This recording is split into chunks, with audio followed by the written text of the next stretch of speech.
Un ratito del aspecto psicológico para el que se van a hacer varias pericias en esta causa que hay contra Alberto Fernández, esta denuncia. Y está con nosotros Daniela Gasparini, es psicóloga. Gracias por venir, Daniela. Gracias, chicos, por la invitación. Obviamente sin meternos en detalles que seguramente van a ir surgiendo con el análisis de la causa penal, pero a simple vista, ¿vos ves rasgos distintos en esta causa o algo que te llame la atención desde la óptica de tu ámbito, el que estudiás? Bueno, lo primero que hay que tener en cuenta es que estamos hablando de la máxima figura de representación que puede tener un ciudadano, una ciudadana en nuestro país, ¿no? Que es la del presidente de la Nación.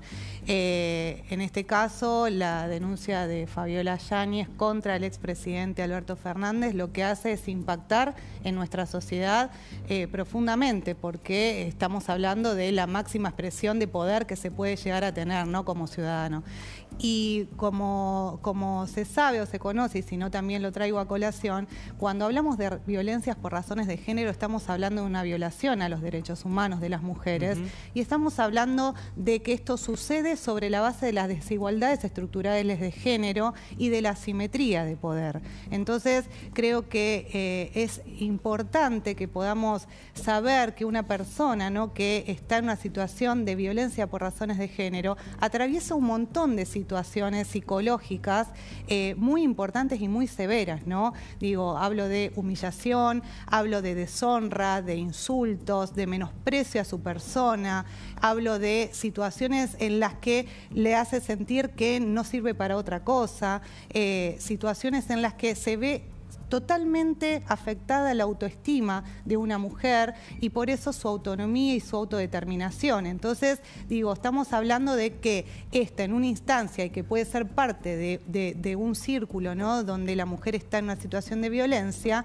llegada a la instancia de violencia física, termina de ser la parte más visible, pero dentro de todo esto lo que sucedió es que hubo muchas situaciones de menosprecio a la personalidad y la autoestima, ¿no? De los chats que se vieron hasta ahora, ¿hay algo que te llame la atención, algún rasgo que vos digas, acá hay algo para detenerse? No, lo que tendría que saber la justicia es que esto se lleva adelante con mucho cuidado de la víctima. Lo que siempre hay que intentar es no llevar adelante un proceso de revictimización, ¿no? Porque digo, recién mencionaba todos los daños psíquicos que puede tener una persona y que esto lo puede llegar a determinar una perito psicológica. El perito psicológico lo que hace es determinar daños psíquicos, si hubo o no hubo daño psíquico. Ahora, todas estas situaciones que lleva una persona, imagínate a poder dar una declaración, a denunciar esto públicamente. Imagínate en este marco, además, que estamos hablando del expresidente de la Nación. Por supuesto que hay que resguardar a la persona, a la mujer, cuidarla, no exponerla, no revictimizarla y acompañarla en todo el proceso judicial para que sea de la forma más segura posible, ¿no?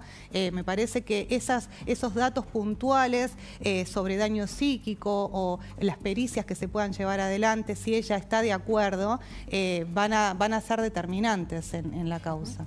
Una duda que surge, ¿no?, en relación a, bueno, una defensa, podemos decir, de lo que es el entorno de Alberto Fernández, que lo que dicen es, bueno, ninguna de sus exparejas alegó violencia de género. Digo, esto puede ser, es determinante, no lo es. Una persona que ejerce violencia de género puede hacerlo con una pareja y no con otra. ¿Cómo es? No, no es determinante para nada, digo, no hay un perfil exacto, ¿no? Digo, estamos hablando de relaciones desiguales de poder, de asimetría de poder.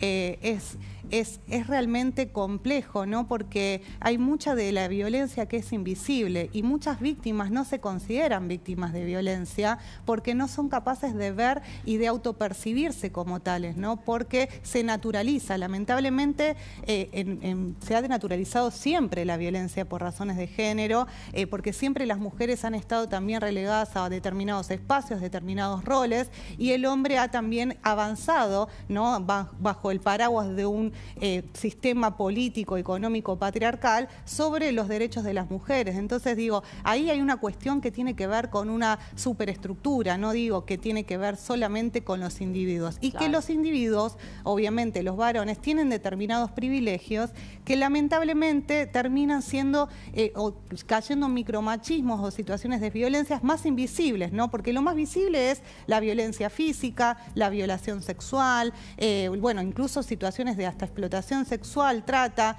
femicidios, pero después hay toda la estructura que se arma para llegar a eso, es lo más invisible, que es la violencia psicológica. Y quienes lo validan, ¿no? Porque vos hablas de esta superestructura. Acá tenemos una superestructura de un presidente, así que eso es el doble, ¿no? Porque digo, es imposible creer que en el estado de Fabiola nadie la haya visto así, nadie haya escuchado discusiones, ¿no? También. Mira, yo tiendo a pensar que ningún crimen que afecte los derechos, la integridad de las personas, derechos humanos, derechos de las personas y de la sociedad sean determinados solamente en el ámbito privado. Digo, las instituciones son responsables cuando no se aplican las políticas públicas que se tienen que aplicar para poder prevenir este tipo de delitos o este tipo de crímenes, ¿no? O las violencias por razones de género. Las instituciones tienen que poder prevenir, tienen que poder asistir de manera adecuada a las víctimas y, por supuesto, brindarles el ámbito más seguro para que motivarlas a denunciar y poder acompañarlas en todo ese proceso de recuperación. Daniela, ¿no? Algo que aparentemente habría pasado acá el sábado en esta causa, que es la víctima recibe un llamado del agresor, que le dice, del presunto agresor, que le dice: si me denunciás, me mato. Debe ser un caso con el que te debes encontrar bastante seguido. ¿Qué tiene que hacer una víctima ante una situación así? Porque está entre la espada y la pared. Bueno, es común que existan situaciones de coerción psicológica o persuasión psicológica de parte de los agresores o violentos hacia las víctimas, incluso cuando las víctimas ya hicieron la denuncia, ¿no?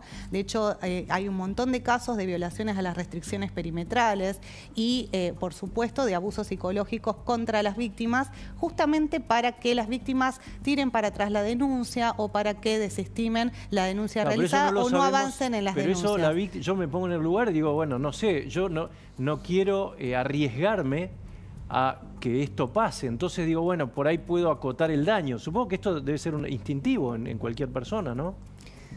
Mirá, las características de los violentos generalmente tienen que ver con la manipulación psicológica, el control permanente y la incitación o el aleccionamiento a las víctimas, incluso con extorsión, ¿no? O sea, debería desoírla, la víctima debería seguir adelante. Eso sería lo ideal, lo que pasa es que tendría que estar bien resguardada esta víctima, ¿no? Cualquier víctima que quiera denunciar situaciones de violencia está en riesgo también, entonces el Estado debe garantizarle seguridad, ¿no? Y protección, y por supuesto herramientas psicológicas para su fortalecimiento, ¿no?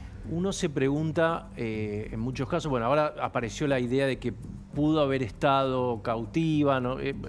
Surgió eso, ahí Gustavo asiente, pero la primera pregunta que se le ocurre a una persona es ¿por qué no se fue? ¿Por qué no cortó la relación de cuajo enseguida? Lo que pasa que, existe todo lo que es el mecanismo del violento, ¿no? Para mantener a la víctima de lo que se llama el círculo de la violencia, que tiene que ver justamente con el aislamiento de la víctima de sus lugares y sus personas de contención, con la desestimación hacia su persona, el descrédito a la persona. Esto impacta fuertemente ¿Le en la hace sentir autoestima. culpable? Y por supuesto que en este tipo de situaciones las víctimas se terminan sintiendo hasta responsables muchas veces, porque es lo que hace el violento, generar una culpa, una responsabilidad que las víctimas no tienen, por supuesto, ¿no? Sí, Gustavo. Un peritaje psicológico realizado en la Oficina de Violencia de Género de la Corte, en la OBD. Ante un profesional, un psicólogo, un colega tuyo de la OBD, ¿tiene el valor de prueba para el fiscal o el juez que intervenga en la causa? No, una cosa es la denuncia que se pueda llegar a hacer en la OBD o en la UFEM, que son organismos. La entrevista de un psicólogo. La entrevista de un psicólogo tiene el valor de la entrevista de un psicólogo. Se pueden analizar algunas cuestiones, se puede analizar coherencia, se puede analizar si la persona está en condiciones de llevar adelante ese testimonio, se puede analizar el riesgo, ¿sí?, que corre la persona, y por eso inmediatamente se activan todas las herramientas y recursos, por ejemplo, una restricción perimetral, ¿sí? Pero lo que no puede determinar una entrevista psicológica simple a partir de una denuncia es el daño psíquico, que eso sí lo determina un perito psicológico. A eso voy. Exacto. Un peritaje psicológico puede determinar, con todas las reglas y la garantía del debido proceso, puede determinar la existencia de daño o cicatrices psíquicas. Sí. y que eso sea considerado como lesiones por el juez o el fiscal? Sí, por supuesto. De hecho, que generalmente es una práctica habitual en la justicia, es pedir el peritaje psicológico, médico. ¿Que eso determina que hubo agresión física o eso determina que depende, si el perito psicológico evalúa daño psíquico, ¿sí? Entonces determina si hubo daño psíquico. Sí. Pero según un daño psíquico, ¿se puede llegar a un daño físico? No. Yo te respondo, del daño psíquico se puede pasar al daño físico, sí, por supuesto. No, pero digo, pero había una situación traumática. Claro, sí. Bueno, ahí lo que pasa que, a ver, una cosa es el análisis físico de la persona, que eso lo tiene que hacer un médico legista. Claro, ¿sí? pero esto pasó el tiempo y... Claro, bueno, el elemento probatorio es la palabra de la víctima y, por supuesto, la determinación de si hay daño psíquico o no. Y el nivel de probarse, ¿no?, cierto trauma en lo que fueron estas agresiones psicológicas, ¿se puede cambiar de lesiones leves a graves? Sí, por supuesto. Okay. Claro, eso lo va a determinar con los elementos probatorios la justicia, por supuesto. También esas cicatrices o esas lesiones provocadas en la psiquis de una persona por los traumas persisten en el tiempo y provocan un serio daño para su vida futura. Por supuesto, claro. Eso también entra en evaluación. Sí, hay muchos síntomas de estrés postraumático, síntomas también de angustia, ansiedad, determinadas situaciones que hacen que lamentablemente una víctima, ocurrió, incluso la depresión, ¿no? La vida de Fabiola no va a ser la misma. No va a ser la misma. Depende el caso por caso y depende cuál sea la situación de ella, y sí, seguramente sí, cualquier víctima de violencia que pasa por una situación de violencia tan severa puede tener un daño psíquico y que le perdure en el tiempo. ¿Cómo detectás un golpeador de lejos, si es que lo detectás? Es que no hay un estereotipo, la persona más amigable del mundo y más tranquila y más bien vestida puede ser un violento. O sea, cualquier persona, cualquier varón puede ser violento y cualquier mujer puede ser víctima de violencia. Sin distinción de género, edad, situación socioeconómica. Sí, obviamente hay una diferencia en el acceso a derechos de una persona que no tiene recursos y que incluso no tiene las posibilidades de comprensión de saber a dónde puede ir a denunciar, ¿no? Los recursos son muy importantes, educativos, el acceso a la justicia es muy importante.